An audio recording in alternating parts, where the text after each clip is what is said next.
Brand new bungalow house and lot for sale here in DF Resort Village, Las Piñas. Na meron 201 square meter lot area, 4 bedroom and 2 car garage. Tara, pasukin natin tong property na to.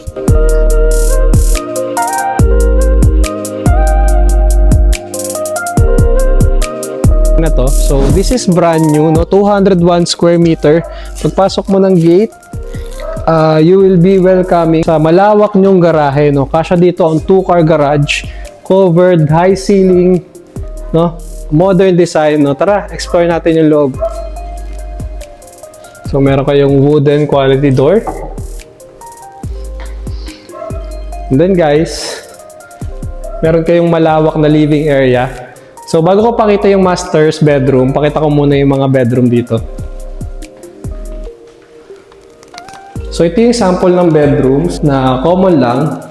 So common pa lang, malawak na. And then sliding door going to service area. And then also included na yung modular cabinets. And then you have your common toilet and bath. Then guys, ito yung pangalawang bedroom. Common pa lang to ha, hindi pa to masters, no? So ganito na siya kalawak. And then may sariling toilet and bath. By the way guys, total of 4 toilet and bath pala tong bahay na to. So andun siya. So halika, check na natin. So guys, nandito naman yung kitchen area nyo, no? So, ayan, granite countertop, sink, included na rin to, cooktop, range wood, quality modular cabinet, no? So, sobrang ganda. And also, na-notice ko, meron din dito, no? Na lagayan.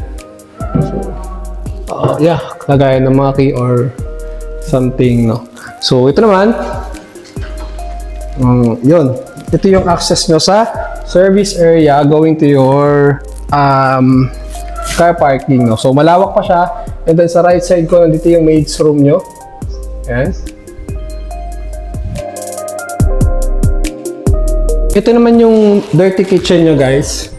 So yan, pwede kayo dyan magluto kung ayaw nyo madumihan yung main kitchen nyo, no? Open din siya, no?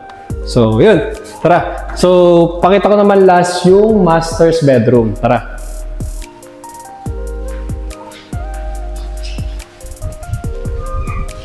Yan. So guys, no, welcome to your master's bedroom. You also have your walk-in closet here. Buksan natin yung ilaw. So yung ilaw. Yun. So yan, walk-in closet. Ang dami niyang lagayan ng mga damit or things. Also have toilet and bath. So yan. Thank you for watching guys. Kung nagustuhan nyo itong video na to, please subscribe, like, and share for more real estate update, no? Again, my name is Joshua and see you on my next vlog.